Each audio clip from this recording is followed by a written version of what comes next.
Hello and welcome to yet another Talk Norwich City podcast. We are flying out the exclusives at the moment, and I am so excited to be speaking to this guy today. It's the first time that we've had a Premier League winner on the TNC podcast. Of course, former Manchester United midfielder, England under-21 international, also a player for Royal Antwerp, Reading, Burnley, West Ham United, Stoke. I'm getting through the clubs, Luke.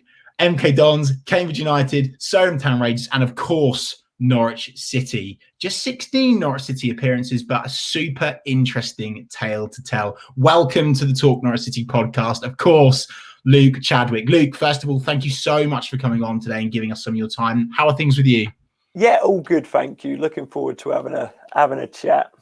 I'm gonna reel out those yellow and green memories. I'm really I know a lot of people have requested you, so I'm really excited to get into this. And let's kick off with, going back to the start, if that's okay.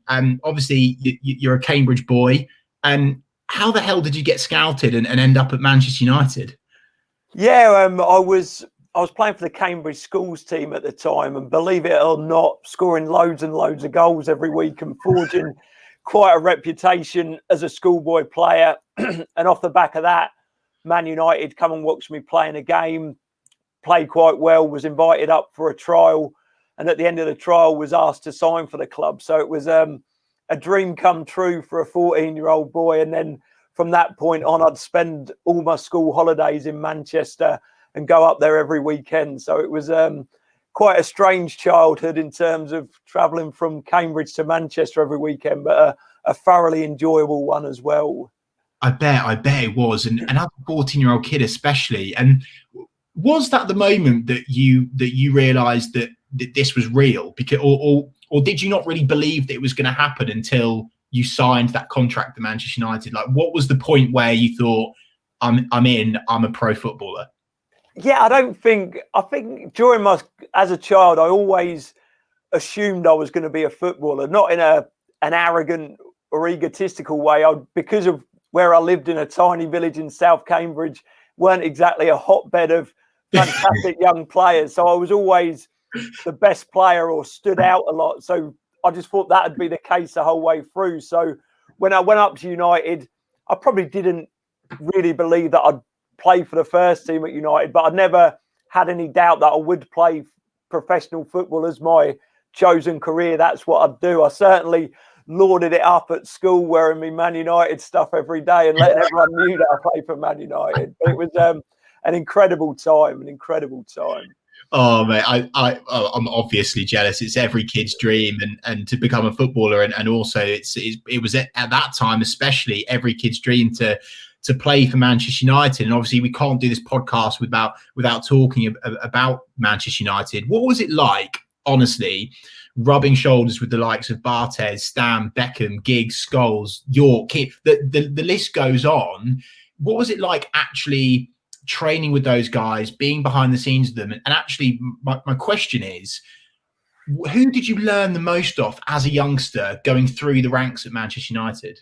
It was mad, obviously, the players that you mentioned there, to look back and to have played with them and trained with them every day. As a youngster coming through, I was incredibly shy, timid. I weren't comfortable at all around these big superstars. As a youth team player, all the other lads were desperate to train with the first team. I didn't want to. I'd hide in the toilet so I didn't have to, because I was more comfortable training with my peers, the players that I was comfortable with. It was when I came back from my loan in Belgium at Royal Antwerp, and I was sort of thrown straight in the first team. And that was the season where I was lucky enough to win the Premier League. And it was a whirlwind. I'd wake up every morning and pinch myself going into to play with these players day in, day out, and sort of having to be on it every day, fighting and striving to stay at the same level as these guys. I think in terms of the players I learned from most, there was a whole array of them, really. I was that fortunate. Obviously, what was required, someone like Roy Keane, in terms of the attitude and drive that he had every single day in training, the sort of positions that I played on the right or the left wing, like working with David Beckham and Ryan Giggs every day and just seeing their quality. It was, like I say, it was a surreal experience, and something I look back on now and just think, wow, really. I don't think appreciate things quite as much as a young boy growing up. But looking back now, it was an incredible thing to have done. We hear many a tale about how the national team was almost hindered by almost these cults within the big clubs, and actually at Manchester United it was a cult, wasn't it? You had Roy Keane, David Beckham, Gary Neville, huge characters. And I actually read before this podcast, Luke, that you actually had a very healthy relationship with Roy Keane, didn't you? And I think that he was quoted as saying that he enjoyed playing with you because you worked really hard. Is Roy Keane that much of a nutter? Like, is he actually how he is on TV? He's an incredible man and the ultimate captain in terms of a leadership and what he'd done for that dressing room. I remember coming back and sort of training with the first team for the first time and sort of being a bit sloppy, giving the ball away. And he just he went just shouting at me. And I thought, oh my God, what have I let myself into now? And he demanded them standards off everyone, whether it was a young kid like me or a seasoned pro like Ryan Giggs. If they weren't on it, he'd let them know. At the same time, he was so supportive off the pitch, like in the dressing room to all the players, but for the young players in particular who are obviously coming through, he'd do all he could to help them and support them. I couldn't drive at the time, and he'd go out his way and pick me up from my flat, take me to play. Oh, wow. It was an absolute joy to play with. But me and the other lads, we used to do a little five-a-side at the end of every training session, and me and the lads used to say to each other, I hope I ain't on Keane's team today, because you knew if you didn't win that game, you were in big, big trouble, and he'd have the hump with you for a few days after that. So it's funny, isn't it? Because you'd actually say that you want him on your team because he's the definitive captain, he's the ultimate leader, but yet you're saying, you know what, no thanks, I'd rather not have the hassle. You didn't want to take that chance. If he won the game, it was all fine, but he was such a winner. Like, training was just as important as the game on the Saturday. So it was intense, particularly for me, who probably weren't quite as good as the other lads. I was quite happy just sliding onto the other team. And if we got beat, fair dues. But what was it like being on the other team and coming up against the Roy Keane challenge? I mean, I don't know if I want to be on the other team either. Yeah, but I think that was what made Man United so successful. Not just Roy Keane, but training was so intense, because I was obviously one of the lads that didn't play a huge amount. So I'd be involved in every training session. And it was like at the end of the season, like mentally and physically, I was absolutely exhausted, because I was going from Antwerp, where I could sort of stroll around and still be quite effective, to going to Man United, where you had to be on it and you had to working as hard as you can was the bare minimum, to be fair. And it was an incredible learning experience, not just in football, but for life in general. And another player that I do want to talk about before we move on to the manager, of course, is Gary Neville. We see a lot of him on TV now, and I think he's one of the best pundits about. Super intelligent guy. But what was he like behind the scenes at the time? He must have been also a top man, a good character. But is there a side to Gary Neville that we didn't see at Manchester United? I think the word that most people had described Gary Neville as was busy, whereas busy can be sometimes described in a negative way. But people like him are worth their weight in gold in every dressing room, because he was opinionated, he was involved in everything, but he was so important to that dressing room in terms of what he done on the pitch and off the pitch. If there's ever anything to organise, he'd be there doing it. The PFA rap, all that sort of thing, he'd be involved in everything. But you need them people in the dressing room, because they help drag it along and move it on. And when things aren't going well, he's someone always enthusiastic. You could see that he just loved being at that football club, a massive fan. And he was, again, a wonderful part of that squad at the time of what was such an incredible football team. And the reason why it was such an incredible football team, in my opinion, wasn't just the players, it was the gaffer. And obviously you played under Sir Alex Ferguson. When did you first meet him, and what conversation do you remember the most with Sir Alex Ferguson? The man is an absolute genius. It was a privilege to say that I ever spoke to him once. I spoke about going up to Man United for that trial as a 14-year-old boy. I got the train back. Took me about 4 hours. My mum picked me up from the village Meldriff, where I live, from the train station there. Got in the car, and my mum said to me that Alex Ferguson at the time had phoned her up that afternoon to ask her permission for me to sign for the club. And that was the details that he'd go to. It weren't just me he'd do that for. It'd be all the young players. The way he treated people was the genius of him. He'd treat the dinner ladies and the kit men with just as much respect as he'd treat Roy Keane or David Beckham. He had everyone at the football club pulling in the same direction. And if you get that in any organisation, you're going to find success. And he was a genius of it. You wanted to work harder than you ever thought you possibly could for the man. And if he said, well done to you, there was never a feeling like it. It'd make the hairs on the back of your neck stand up. And it, like, people talk about the hairdryer treatment. Was it scary and that sort of thing? And it was scary if he shouted at you. Did you get it? A couple of times he had a pop at me, but it weren't, obviously that feeling was scary, but the feeling that you'd let him down, the man that you all you ever wanted to do was impress, it was the worst feeling in the world. Excuse me. What would he put you up for though, Luke? There was a couple of times. There was one time where I went to a Christmas party when there was a reserve game a day or two after, and I somehow got found out, which he weren't happy about. It was actually the day at Carrington they have a Christmas dinner every year where the staff will serve the players their dinner, and he'd had a pop at me. He said that he was fining me 2 weeks' wages, and I was bloody obviously gutted that he told me off. That he was serving soup, and he saw me slam my soup down on the table in front of me and said, "That'll be the most expensive bowl of soup you ever eat."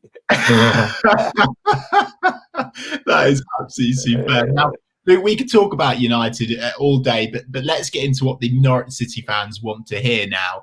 How did the move to Norwich come about and happen? What were the conversations? Because Peter Grant actually originally got you in on loan. That's right, isn't it? Yeah, so I was at Stoke at the time. That summer, before Nigel Worthington was the manager of Norwich, and they tried to buy me, and I was sort of desperate to move because I'm from Cambridge. I was playing for Stoke.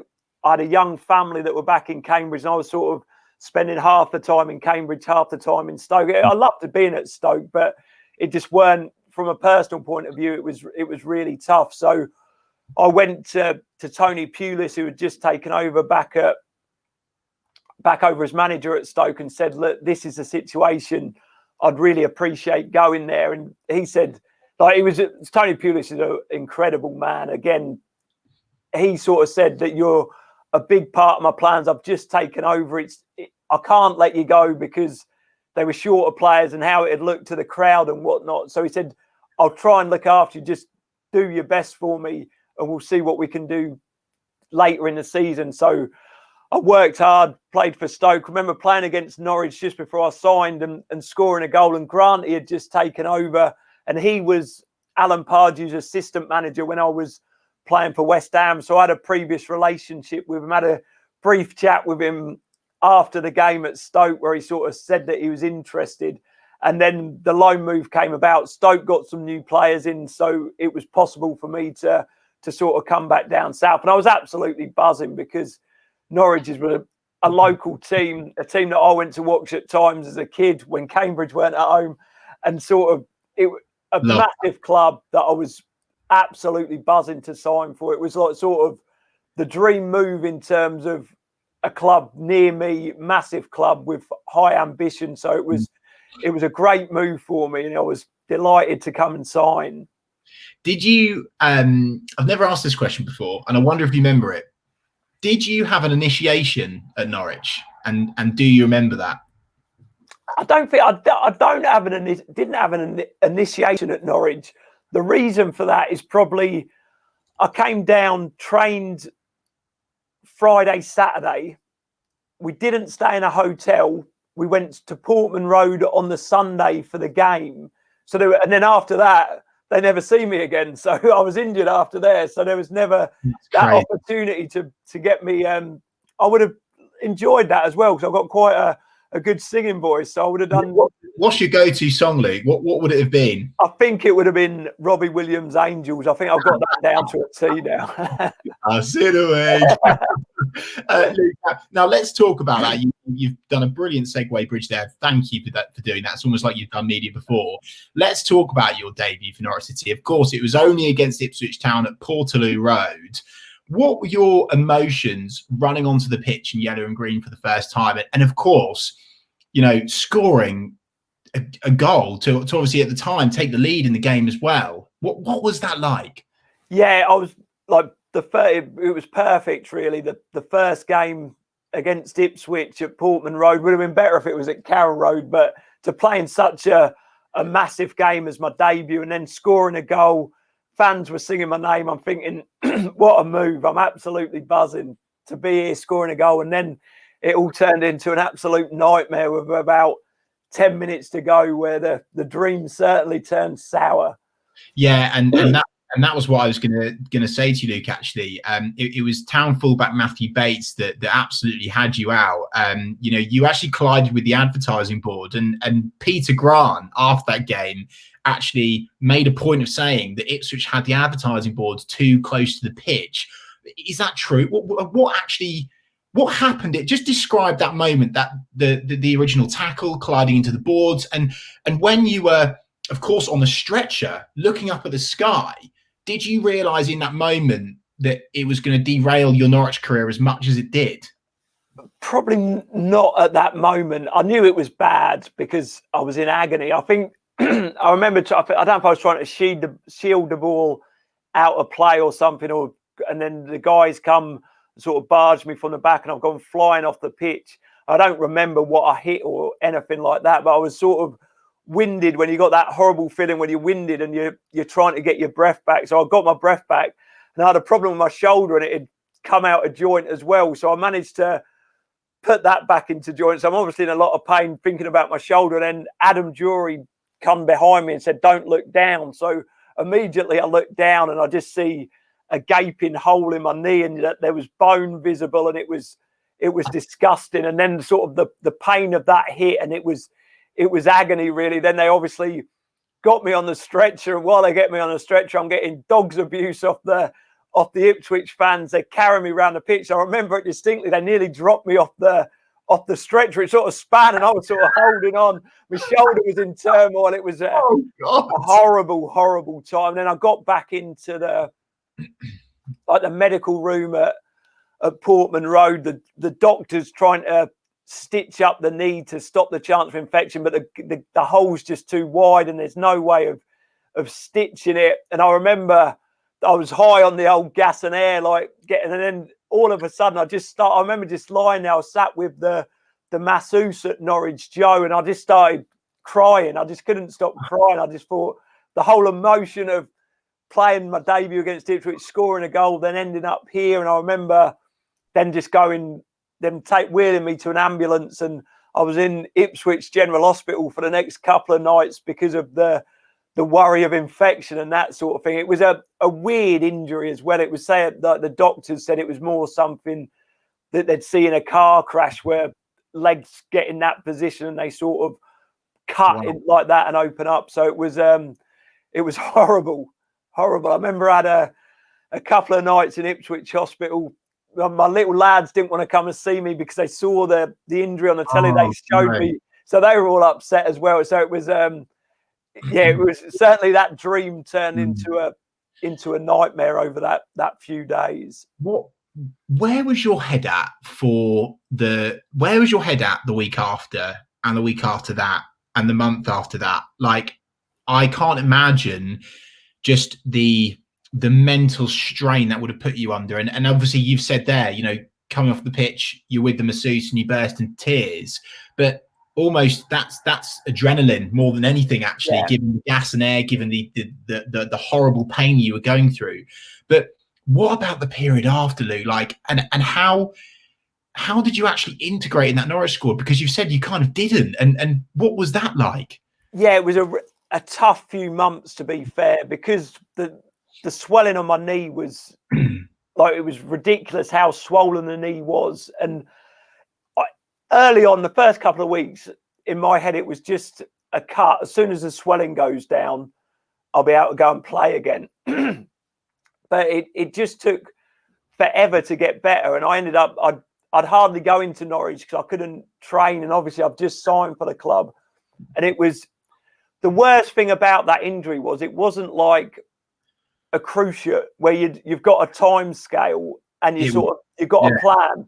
It was just a case of the swelling had to go down, but the swelling just wouldn't go down for months on end. So what I thought would be 6-8 weeks maximum to get the swelling down turned into 2 months and 3 months and 4 months. And then like after more scans, they found there was tiny micro fractures in the knee. So it just, the worst thing about it was not knowing. Like there was times thinking, like, I'm finished. I'm not going to get back. The swelling's never going to go down. Like, fortunately, at the end, I managed to get back. But it was it was without doubt the worst injury I've ever had in terms of just not knowing in my mind when I'd be able to get back out there on the pitch. Was there a part of you that had the red mist, Luke? Was there a part of you that wanted to go to Matthew Bates and say, "Oh, you, Jimmy, you're in trouble"? Like, was there a part of you that was just really angry that this guy has basically ruined your dream move? Never. To be like, never.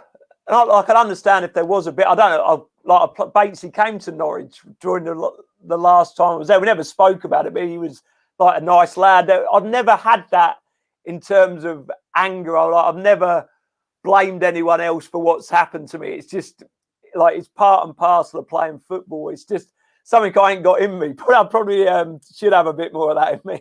No. I totally respect it, Luke. I admire that. I mean, for me, if an Ipswich player does that to me, and I'm a Norwich boy, you know, potentially it's because it's not that pure Norwich heart in you. But if that's an Ipswich player for me, I'm not happy. I'm asking for an apology. I'm going after him afterwards. So fair play to you, Luke. Fair play. Right, that Norwich squad in 2006-2007. was not on the level of your Manchester United squad that you're hanging about with, but still some real massive characters in there at Norwich City, and arguably a squad that massively underachieved because of the caliber of players that we had. Gary Doherty, Fozzie, Dixon Tuhu, Robert Earnshaw with his cartwheel flip celebration, Dion Dublin. What do you remember of that squad that you were in and around at Norwich City? It was such a great dressing room, probably one of the friendliest, most welcoming dressing rooms I've ever been in. It was full of fantastic people. I was starstruck because Dion was my hero when I was a kid, obviously a big Cambridge United fan. So to Manchester United as well, yeah, to actually play with him was incredible.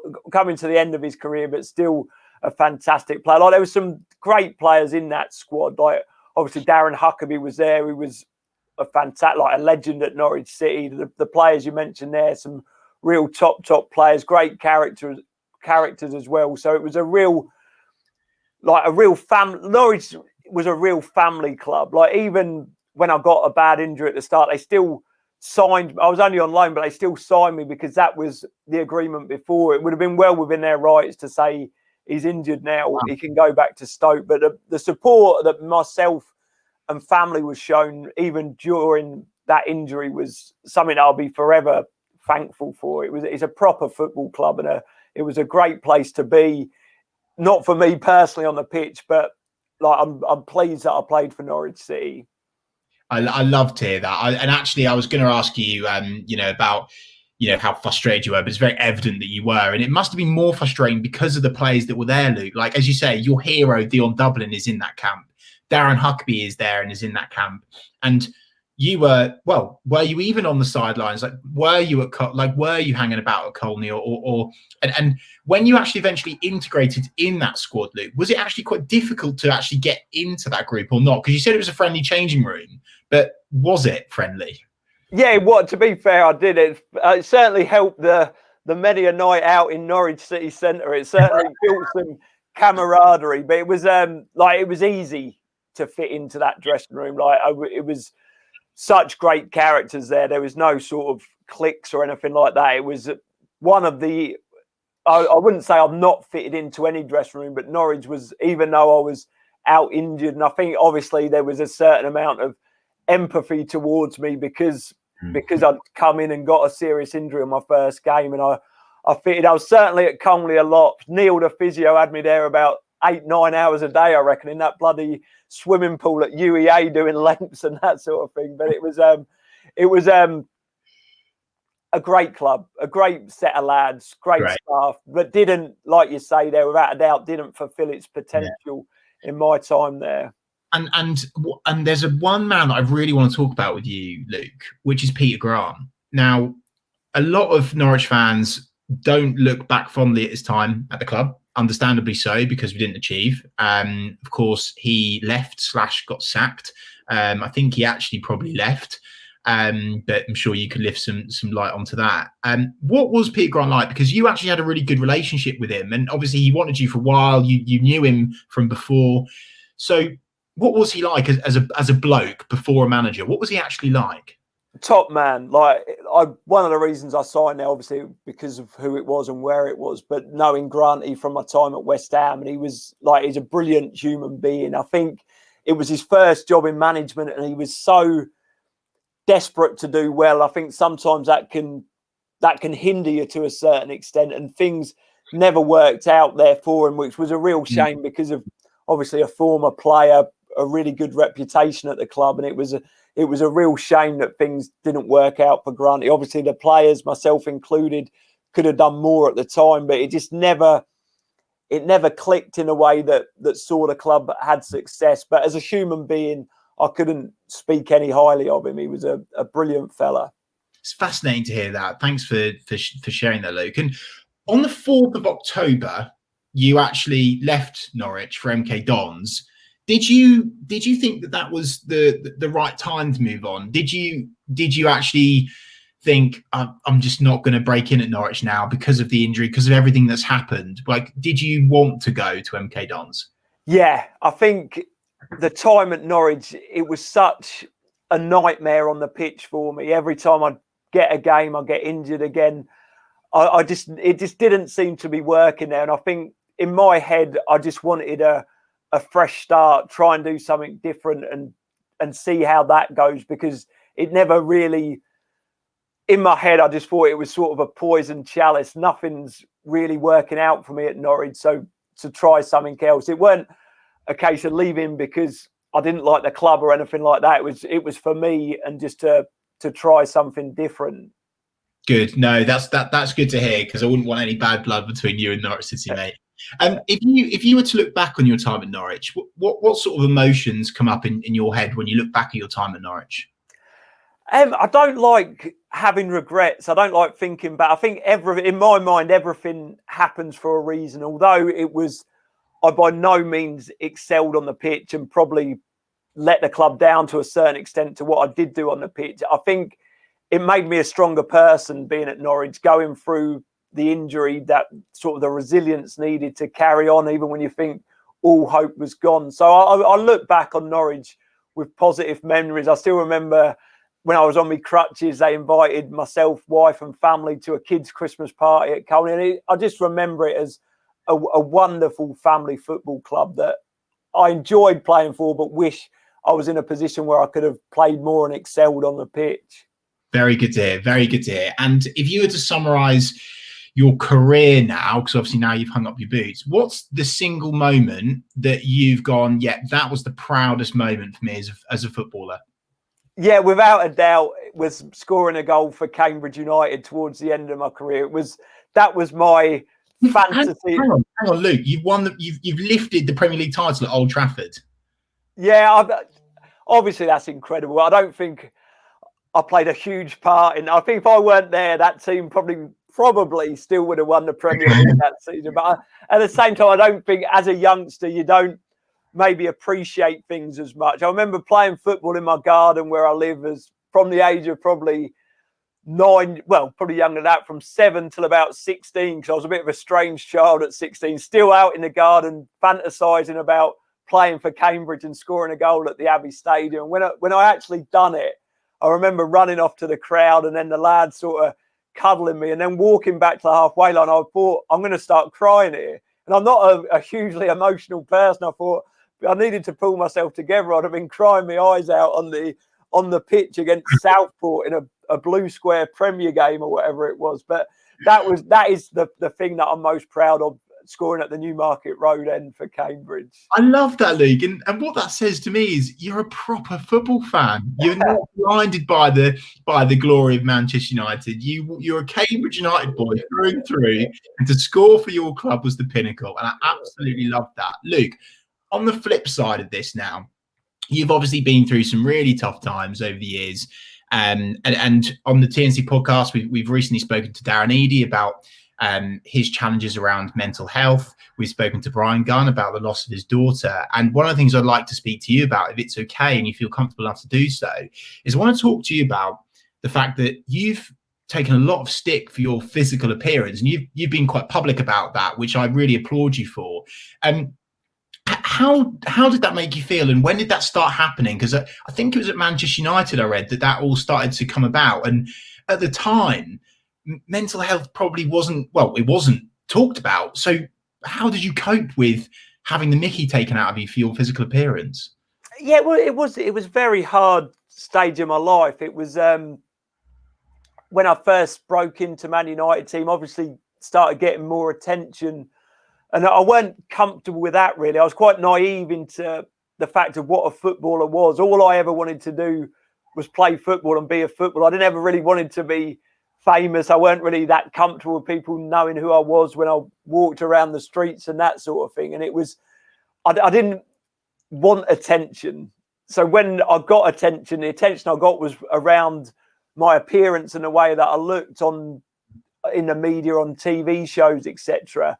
And it, like when I see it, the first time I ever saw something like that, it was a real feeling of such a feeling of embarrassment and shame. I hated it.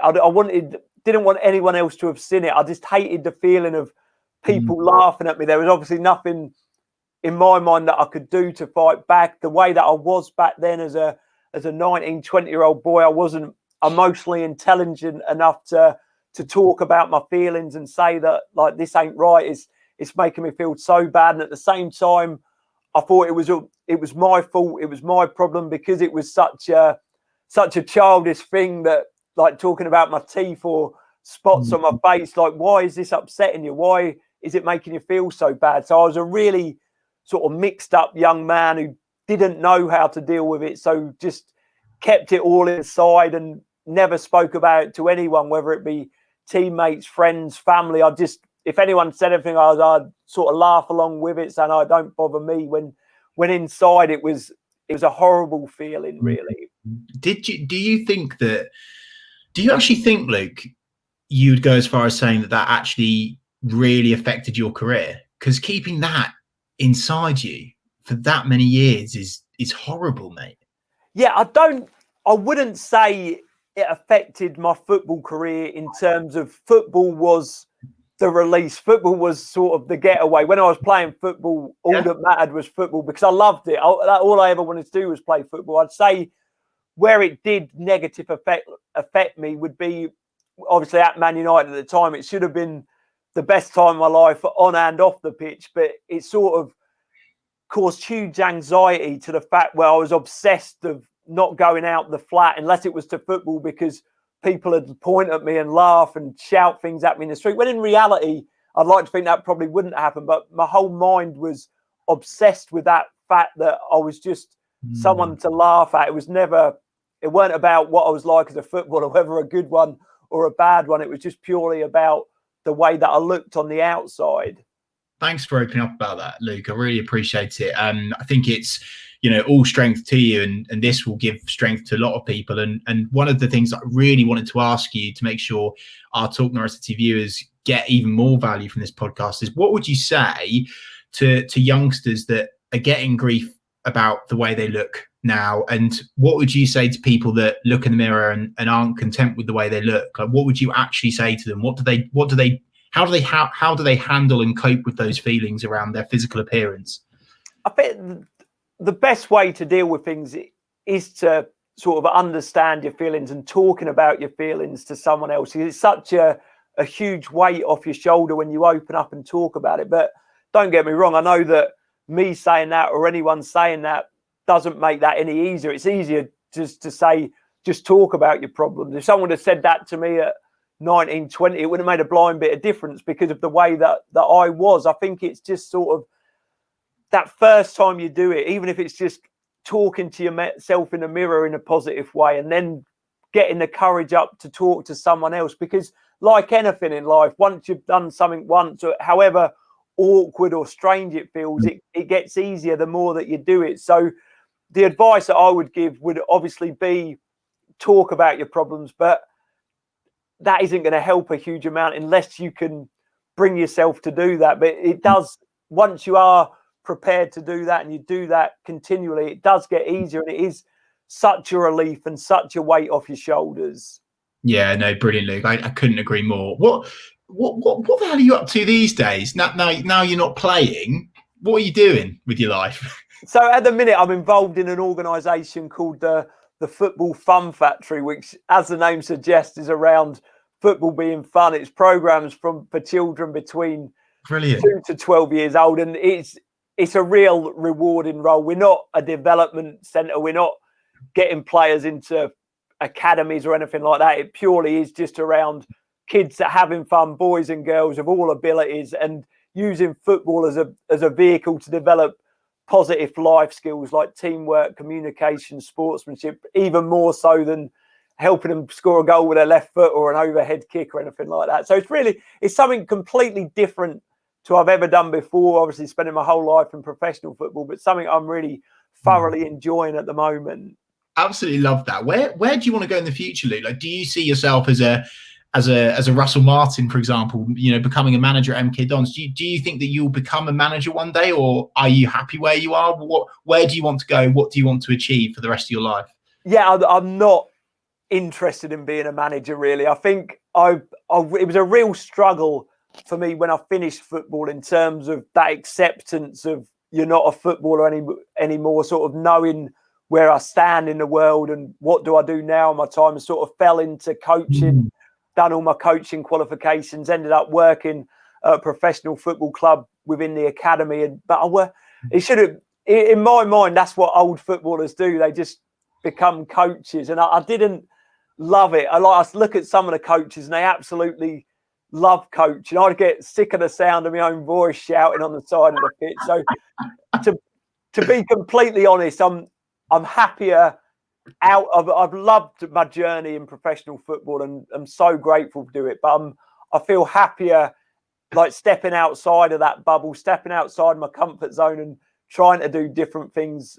Like obviously still in football, but a long way removed from that elite side of the game.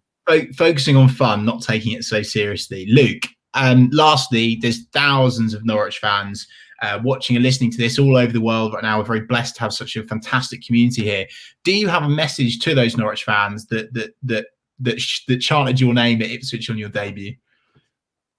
Just a massive thank you, really. Like the fans it was always such a good crowd at Norwich. No matter how we were doing in the league, how we were playing, they always stuck behind us, and it was always a full house at Carroll Road. So the few times that I did actually play, it was an absolute pleasure playing at Carroll Road. And even for opposition, it was a place I'd always loved to go because the fans, how committed they were to the team, whether they're doing well or doing badly, they were always absolutely fantastic. Love to hear that. Luke, thank you very much. I really appreciate your time today. And a massive thank you to everyone that's watching and listening to this right now. We really appreciate it. Luke, thank you for choosing Talk Norwich City to share your Talk Norwich City and show vulnerability and open up and be honest. I really appreciate it. If you're watching on YouTube, don't forget to give it a thumbs up. Don't forget to leave us a comment. Don't forget to subscribe to us on iTunes, everywhere. Just follow Talk Norwich City. Now, Luke, there's only one thing left to say. What is it? On the ball, City. On the ball, City. Cheers, Luke. No worries.